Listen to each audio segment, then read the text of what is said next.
Estamos con Wellington Damasceno, que es director administrativo del Sindicato de Metalúrgicos de la ABC.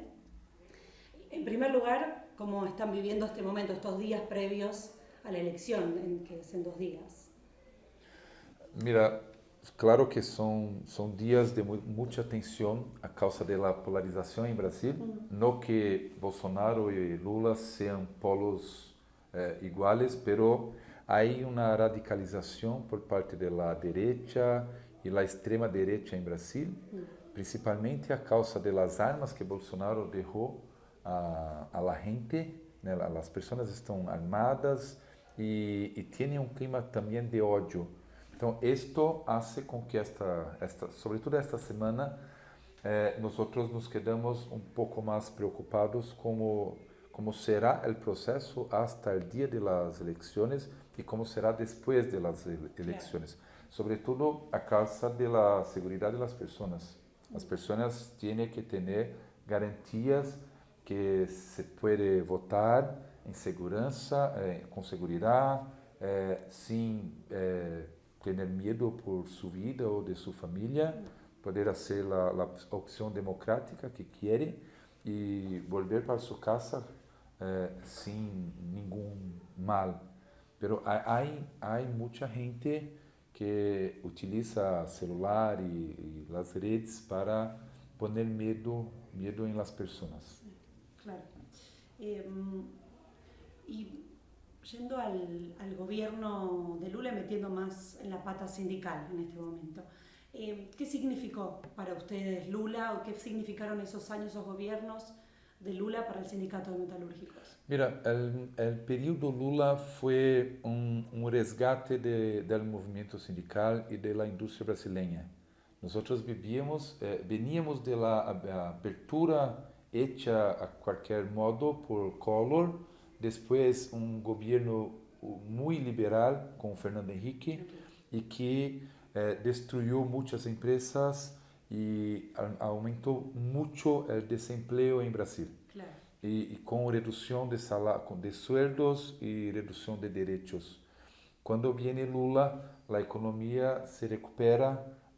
Hubo una atención, una mirada especial para el desarrollo brasileño con tecnología y la industria, y esto también se convirtió en nuevos empleos y una mejora en los sueldos. Então, para nós, chegamos em período Lula-Dilma a 115.000 metalúrgicos em ABC. Quantos? 115.000. Hoje temos 64.000. É quase a metade.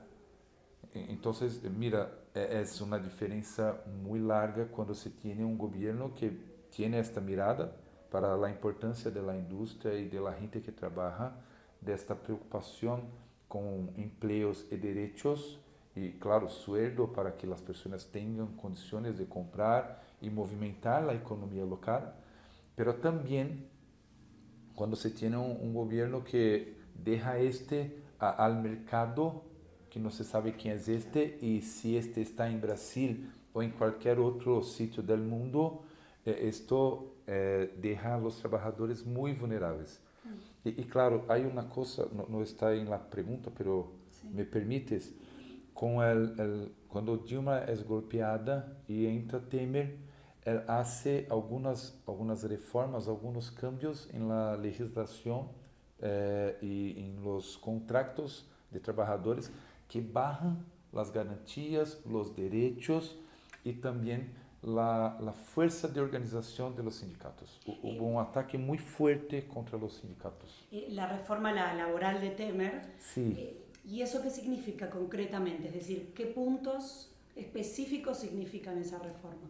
No solo la reforma laboral, porque también tiene la legislación acerca de trabajadores tercerizados y también una PEC que llamamos PEC de la muerte, que no deja crecer las inversiones del gobierno con salud y educación. Claro, los gastos que son cosas importantes para los trabajadores que necesitan del Estado para esto. Los cambios principales fueron la jornada de trabajo o la contratación de los trabajadores que se puede hacer por periodos cortos y jornadas no establecidas a semana y sin garantía de sueldos mínimos.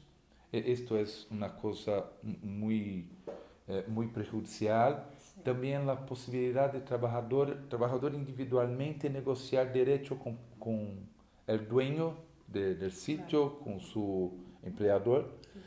Y también, sin la defensa del sindicato.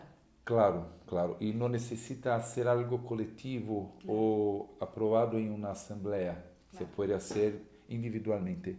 Y en la pandemia sí fue hecho muchos así. Y siempre son más bajos que los contratos negociados por los sindicatos. Y acerca de los sindicatos también un ataque muy fuerte, porque necesitábamos sí un cambio en la legislación sindical, pero necesitaba ser pactuado entre todos los empleadores, sindicatos, gobierno, trabajadores, pero no se fue así, fue algo muy abrupto y que dejó muchos sindicatos sin condiciones de existir. Además de esto, hubo también una perseguición muy sistemática de las empresas con los sindicalizados. Y todavía hoy no hay una regulación, una legislación clara acerca de la sobrevivencia financiera de los sindicatos. Claro. Tenemos esto, no se tiene más el financiamiento garantizado en la legislación, pero cuando se hace un contrato colectivo, los sindicalizados no tienen costo, pero se pone una taja para los que no son. Y todavía la legislación y el judiciario no se permite esto. Pero se crea un problema en la categoría porque los sindicalizados terminan por tener las mismas condiciones de quien no paga, de quien no arca con las despesas. ¿Y eso baja la sindicalización? Mucho. Históricamente Brasil tiene un nivel bajo de sindicalización, históricamente, con excepción de los grandes sindicatos, los más importantes. Y esto contribuyó mucho para quedar más. Claro.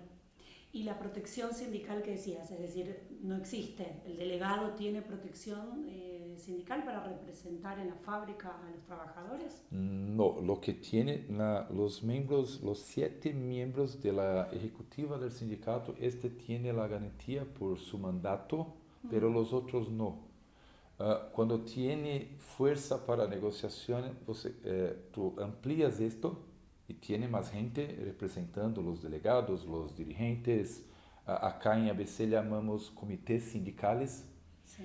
Pero con la reforma esto se queda un poco más difícil. Claro. A punto de muchas empresas mirar para nosotros y decir que ahora el gobierno es de ellos y que nosotros tenemos que entender eso y recuar.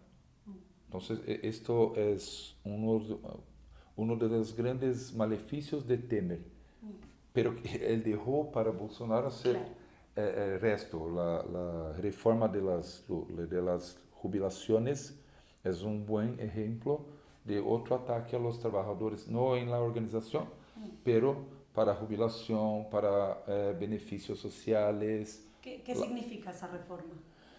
La reforma, aumentó el tiempo de trabajo y puso una edad mínima. En Brasil teníamos una edad mínima de trabajo para aposentadoria. Sí. Se tiene 35 años de trabajo, se puede aposentar, se puede jubilar. Como en Argentina. Sí, pero ahora no. Ahora necesita tener 65 años de edad hombre y 62 mujer.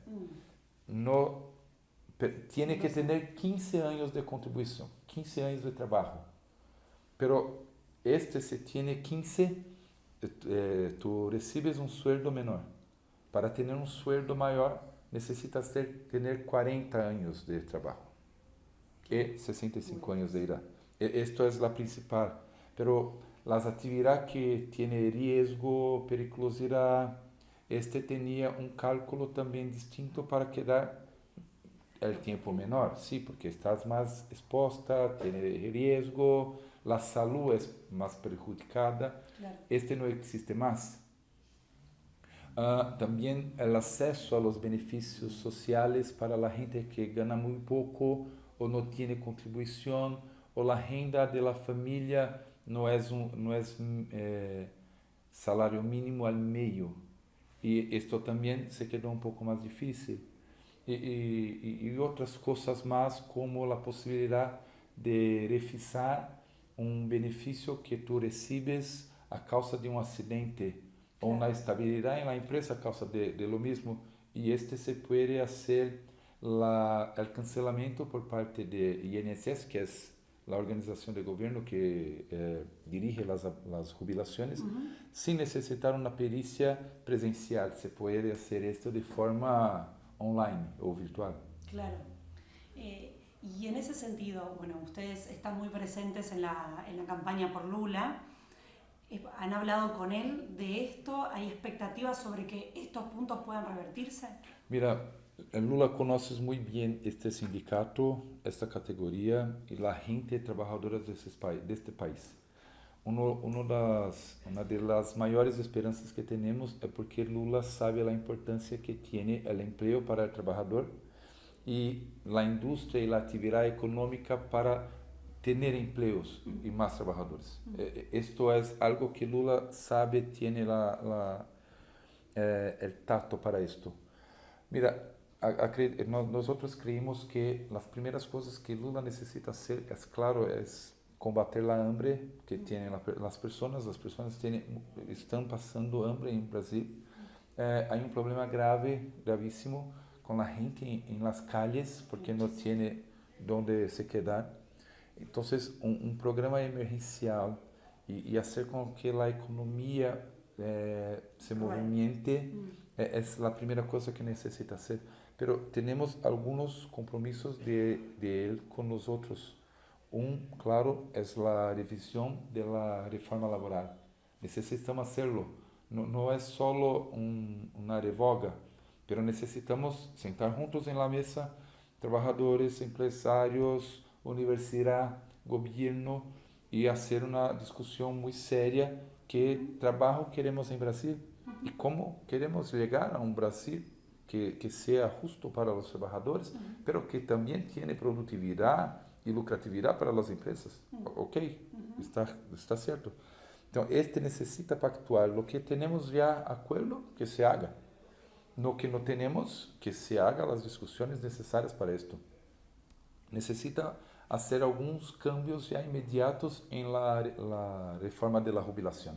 Mucha gente tenía casi el derecho de jubilar en un año o poco menos de esto y se perdió. Y ahora necesita más 15 años. Y las reglas de transición son injustas, demasiado injustas. Entonces, también necesitamos ya hacer algunas correcciones y, claro, discutir el próximo paso de qué hacer con la jubilación y cómo equilibrar las cuentas del Estado referente a esto. Y, claro, una tercera cosa es la propia actividad industrial en Brasil. Como nosotros somos un sindicato de trabajadores de la industria, tenemos la preocupación con el futuro del empleo, con el futuro de la industria, con el implemento de nuevas tecnologías y cómo Brasil continúa y claro, este punto junto con Argentina, junto con Paraguay, Uruguay y otros países que están en América Latina, cómo tenemos fuerza para manter este mercado y este polo productivo en nivel mundial. Entonces, cómo necesitamos los desarrollos, las inversiones, las parcerias con las universidades para tener más inversiones, mejores tecnologías, competición con otros países, Unión Europea, Estados Unidos, Japón, China, y para también aprovecharnos estos cambios en las cadenas globales. Creo que este punto también es muy importante. Se habla mucho del sector patronal, diría, ¿no? de los patrones o de las empresas, de las industrias, y también muchas industrias cerraron del 2016 para acá. ¿Cuál es la opinión de ese sector que ustedes, imagino, tienen diálogo? Es decir, ¿el sector patronal acompaña a Lula? ¿Está dividido? Mira, ya hubo una rejeición mayor, hoy un poco menos. Pero acá tenemos algo muy, muy complicado, pero creo que en Argentina también. De forma muy simple, hay tres tipos de esto. Sí. Los multinacionales. Claro. Si es Lula, si es Bolsonaro, si es Brasil, Argentina, México, ¿dónde puedo ganar dinero? Pongo dinero. Donde el salario está más bajo. Quiero dinero. Tanto hace. No se quedó con Dilma, no era Lula, ahora es Lula. Y mira, ¿cómo podemos ganar más dinero? Los transnacionales. Hay un grupo de empresarios brasileños con una cabeza, un pensamiento de desarrollo. Hay, son pocos, pero hay esto. Esto creo que una parte mayor está con Lula, sí, porque entiende que Bolsonaro hizo una destrucción en la economía brasileña, en las cadenas de valor en Brasil, y no se preocupó con esto de garantizar legislaciones que apuntassem para onde o Brasil vai, onde podemos ser competitivos, como o Estado pode ajudar em desenvolvimento. Não se importou com isto o governo Bolsonaro. Então, tem isto. Mas há terceiro grupo de empresários em Brasil que tem uma cabeça todavía em los anos 1800, que cree que não necessita falar com ninguém, que não le passa em la cabeça sentar com sindicatos, trabalhadores, governo para tratar de seu negócio, porque é suyo. Então, estou fazendo um favor para ti porque estou dando um emprego para ti. Claro. Y si tiene un empleo... Eso que es casi como un resabio del esclavismo. Sí. Un esclavismo moderno, claro. Con muchas aspas. Claro. Entonces tiene mayoritariamente tres grupos. El mayor en Brasil son las empresas multinacionales. Entonces habla con cualquier gobierno, ¿no? Sí. Entonces las matrices miran, acompañan para mirar cómo será el gobierno que estará. ¿Y cuál es la situación del gremio hoy? Me contabas antes, la cantidad de afiliados, de trabajadores que perdió la industria. ¿Cuál es la situación hoy en esta zona en la que estamos, aquí en San Bernardo? Mira, estamos resistiendo. Esto creo que es lo más importante de hoy, porque imaginaban, después de golpear Dilma, Temer y ahora Bolsonaro, que este sindicato no resistiría. Estamos resistiendo y todavía somos un sindicato muy proponente, desde políticas públicas para generación de empleo, fortalecimiento de la industria, capacitación profesional, cooperativismo. Nosotros somos fundadores de una central de cooperativas. Entonces, nosotros no perdemos la capacidad de proponer. Pero, claro, no tener un gobierno que dialogue es un problema. Cuando Ford anunció la cierre en San Bernardo, buscamos el gobierno Bolsonaro y todavía no tuvimos atención. ¿Alguna vez se juntaron con el gobierno de Bolsonaro? Dos veces. No con Bolsonaro, pero con representantes de él, pero todavía es la empresa, la iniciativa privada, el mercado de sí mismo, no se puede hacer nada. Y después tuvimos otros cierres de empresa, todavía buscamos el gobierno, no hubo ayuda, no hubo preocupación. Y más reciente fue Toyota San Bernardo. Toyota San Bernardo, la primera empresa de Toyota fuera de Japón, fue esta, y se anunció el cierre y todavía el gobierno no se manifestó. ¿Cuántas personas trabajan ahí? Toyota era un sitio pequeño, tenía 500 personas, pero Ford tenía casi 3.000 y tiene un impacto en la cadena, ¿no? Claro. Hicimos una cuenta en la ocasión de 25.000 trabajadores envueltos con la cadena Ford. Derechos y indirectos. Claro, entre tercerizados y formales. Y la cadena. Bien. Porque tiene las empresas que, muchas empresas cerraron a causa de Ford. Claro. Entonces, el impacto na cadena, 25.000. Toyota un poco menos porque era una fábrica de componentes. No tenía un impacto muy fuerte en la cadena, pero todavía es posible dimensionar algo en torno de 1.000, 1.500 acá. Me hablabas antes de las relaciones entre Argentina y Brasil. ¿Cómo impacta esta desconexión hoy entre los gobiernos y también el diálogo? Porque ustedes tienen diálogo con los sindicatos de allá, que se puede revertir ahí como desafío.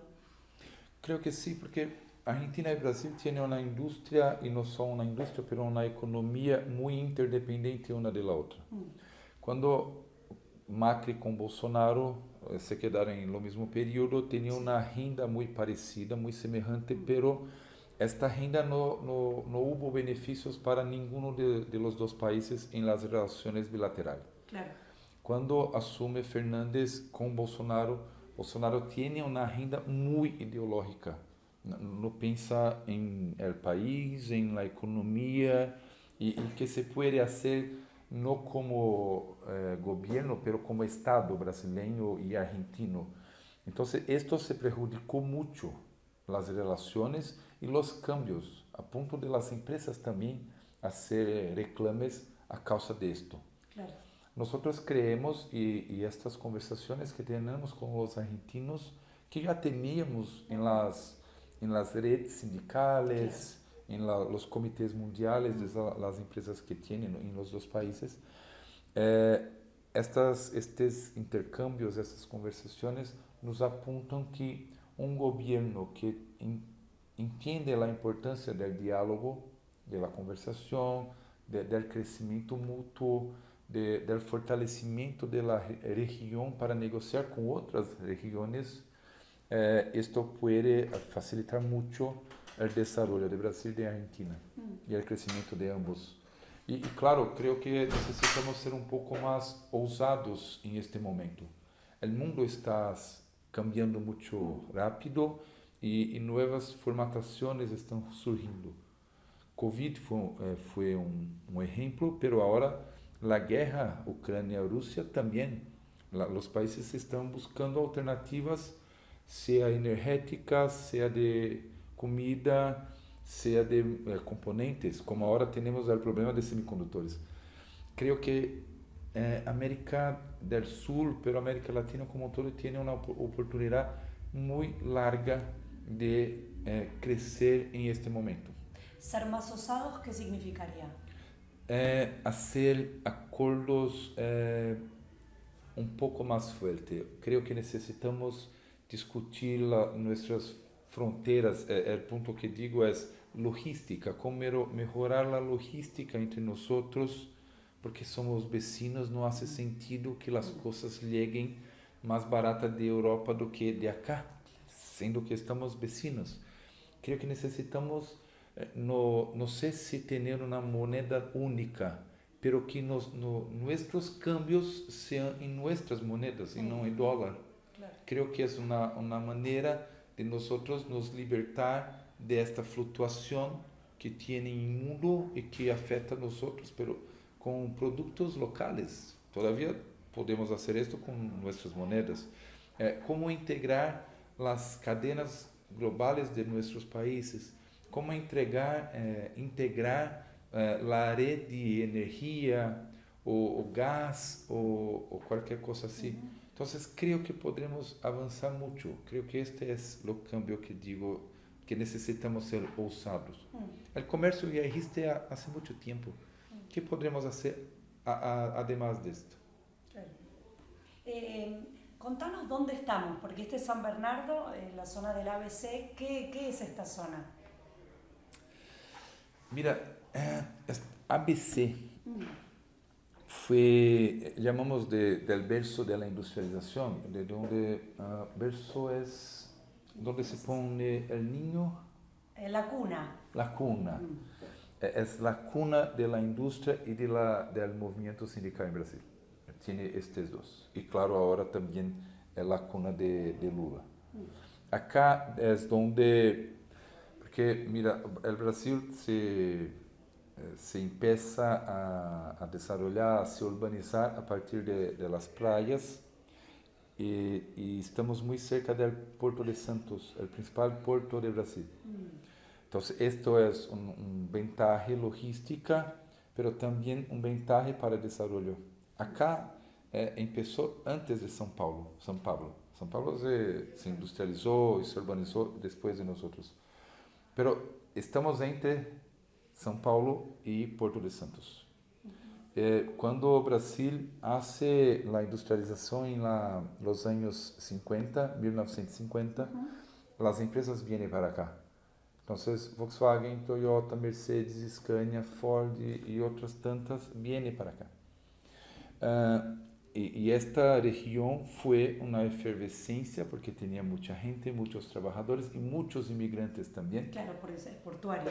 Claro, y también estos vinieron a trabajar en la industria. Esto hace con que tiene un pensamiento muy fuerte, muy ideológico, muchas disputas, hasta sindicales, partidarias. Entonces, el Partido de los Trabajadores surge acá, el movimiento sindical más fuerte surge acá, los sueldos mejores están acá. Entonces, en los años 90 empieza una desarticulación del ABC, una pulverización de las zonas industriales. No que esto sea mal, pero el problema fue cómo fue hecho esto. Porque no es un problema tener una empresa acá y que se tenga otra empresa en Nordeste.